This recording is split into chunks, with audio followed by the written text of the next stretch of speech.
cannot be happy unless you're out there just bringing about some kind of chaos. God have mercy on your sinful souls for what you're doing. In Daniel 11, Daniel also notes here, and they do not translate it correctly, at the time of the end shall the king of the south push at him, and the king of the north shall come against him like a whirlwind. You make it look like the king of the north is coming to attack Israel, but it doesn't even say that in the Hebrew language. It says right there that the king of the south, or the king of the Negev, which is the king of the Negev desert, Israel, he will push Emo, in blue there, Emo, which means with him. You can't translate that any other way but with him. And with who? He pushes with the king of the north, and what does he do? It says right here in the dark blue right there, or the green, that he comes over him, actually the over him is Eliav, over him like a storm. The king of the north, Melakatzifon, Berekevet, he comes over with his chariots and his horsemen, and with many ships. He comes in there, and he enters into the countries. See, let me find out in Hebrew for you. There it is, right there. Ba'al Sot, dark blue, right there. He comes into, and he literally, Uba, Ba'al Sot. He comes into the countries, but how does he do it? He's going over them. What over who? Over Israel. Into the Middle East, Syria, Iran, Iraq, overthrowing all those countries. Just like General Wesley Clark said they would do. These are the prophecies that are laying right there before you being fulfilled. So the state of Israel, along with the states being pushed by the evangelical or the Zionist, evangelical Zionist, are the ones that are driving this, and Isaiah accuses both of you. He accuses both of you. One's not mindful of their God, and the other's not mindful of their rock or their stronghold. Jesus Christ shows both Jews and Christians both are at fault there. And he clearly says that forsaken from before the children of Israel. You know, I mean, it's such a mess. Such a mess in what they've done. Anyway, that's the English here. Because of the children of Israel, there shall be desolation.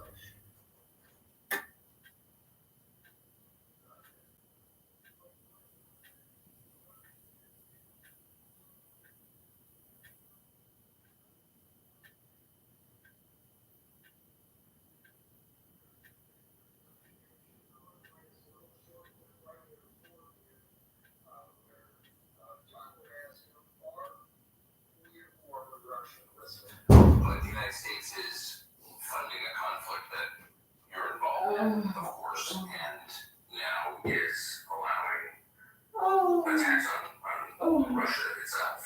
So that doesn't constitute war. We officially are not at war.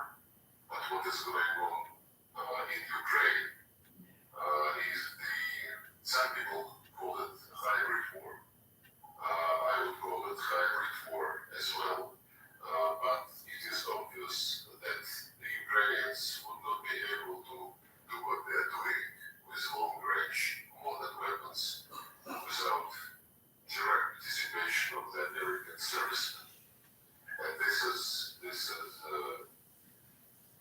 dangerous, no doubt about this. We don't want to aggravate the situation, but since ATACMS and other long-range weapons are being used against mainland Russia, as it were, we are sending signals, and we hope that the last one, a couple of weeks ago, the signal with the new weapon system called Bereshnik was taken seriously. However, we also know that some officials in the Pentagon and in other places, including NATO, they started saying in the last few days something like, well, NATO is a defensive alliance, but sometimes you can strike first because the attack is the best defense. Some others in the Stratcom, I think, Kirkin is his name, representative of Stratcom, he said something which allows for an eventuality of exchange of limited nuclear strikes. And this kind of threats are really worrying, because if they are following the logic which some Westerners have been pronouncing lately, that, well, don't believe that Russia has red lines, they announce their red lines, these red lines are being moved again and again and again. This is a very serious mistake. That's what I would like to say in response to this question. The thing is, you rarely get to hear Lavrov speak in English. I know he spoke English, but I don't know when you hear him do interviews in English like that, so I'm very appreciative that he did, so that the American people can see Russia's position on things like this. Of course, those who may not know, he's the foreign minister of Russia, has been, for many years so far. And it does appear that they are trying to extend an olive branch of peace with knowing that Trump is coming in. And quite frankly, it seems to me that they have been holding off in a sense because of that. They're not holding off in the case of Ukraine. They have certainly continued on with that battle, but like he said, they sent a special message by some of the weapons that they have used recently, that they do have a lot more in their arsenal than just some of these nuclear bombs and some of these hypersonic missiles that we have been seeing in this war game here. So they're letting the world know, if you go to really push us, we do have capabilities that can really wreak havoc upon your own population there. But I appreciate the fact that Russia is trying to be reserved. It seems more, unfortunately, that the West is more provocative against Russia and trying to provoke Russia into a war. So anyway, hopefully that will calm down and these things will kind of finally go by the wayside. One thing I did want to mention here, and this year, just back here in October, former President Jimmy Carter reached 100 years old. And I have to say, I used to think that other presidents were better and things like that, but this man's life of service is truly, for a modern day president, is probably the most true to the core of Jesus Christ than any other president that we've ever had.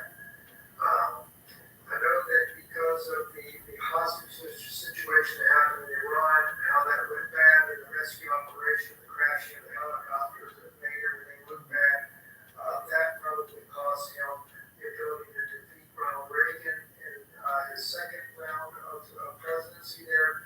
But that man there has stood for the right things in life, trying to bring about peace around the world. He has stood for the Palestinians and their oppression better than any president there ever has been. Even after leaving office, he has fought for those rights. And I used to not like the guy at all very well because I used to be too pro-Zionist. And but as my eyes came open to what the truth of the matter is and the way Christ would look at this, he's probably the best president this country has ever had in modern times, I would say anyway.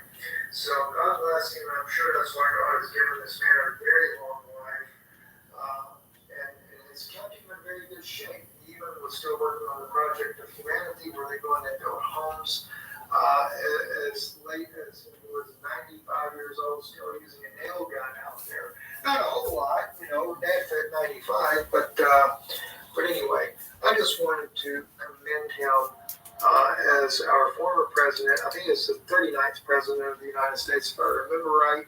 I remember him as a young man. He was president back when I was in middle school, actually. And so I do remember him very well going into high school. Well, that was when I was in high school, not middle school, because I was in high school in 1979. So I believe that's when he was president. Anyway, God bless you. Thank you for listening. Thank you for the support of our broadcast here. Don't forget, visit our website, IsraeliNewsLive.org. And you can help support the broadcast by donating online or by mail. And with all this crazy stuff going on in the world, it might not be a bad idea to consider the EMP shield. And you might definitely want to check out this letter here about open letter to the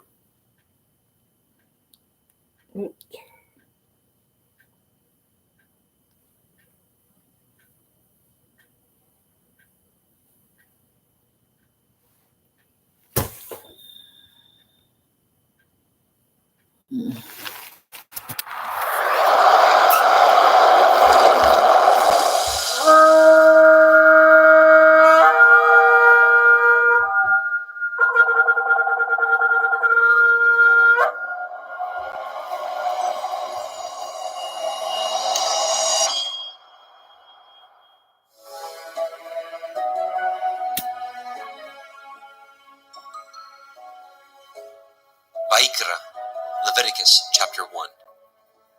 And Yahweh called unto Moshe, and spoke unto him out of the tabernacle of the assembly, saying, Speak unto the children of Yasharel, and say unto them, If any man of you bring an offering unto Yahweh, ye shall bring your offering of the cattle, even of the herd and of the flock. If his offering be a burnt sacrifice of the herd, let him offer a male without blemish. He shall offer it of his own voluntary will, at the door of the tabernacle of the assembly before Yahweh. And he shall put his hand upon the head of the burnt offering, and it shall be accepted for him to make an atonement for him. And he shall kill the bullock before Yahweh, and priests, Aharon's sons, shall bring the blood, and sprinkle the blood round about upon the altar that is by the door of the tabernacle of the assembly. And he shall flay the burnt offering, and cut it into his pieces. And the sons of Aharon the priest shall put fire upon the altar, and lay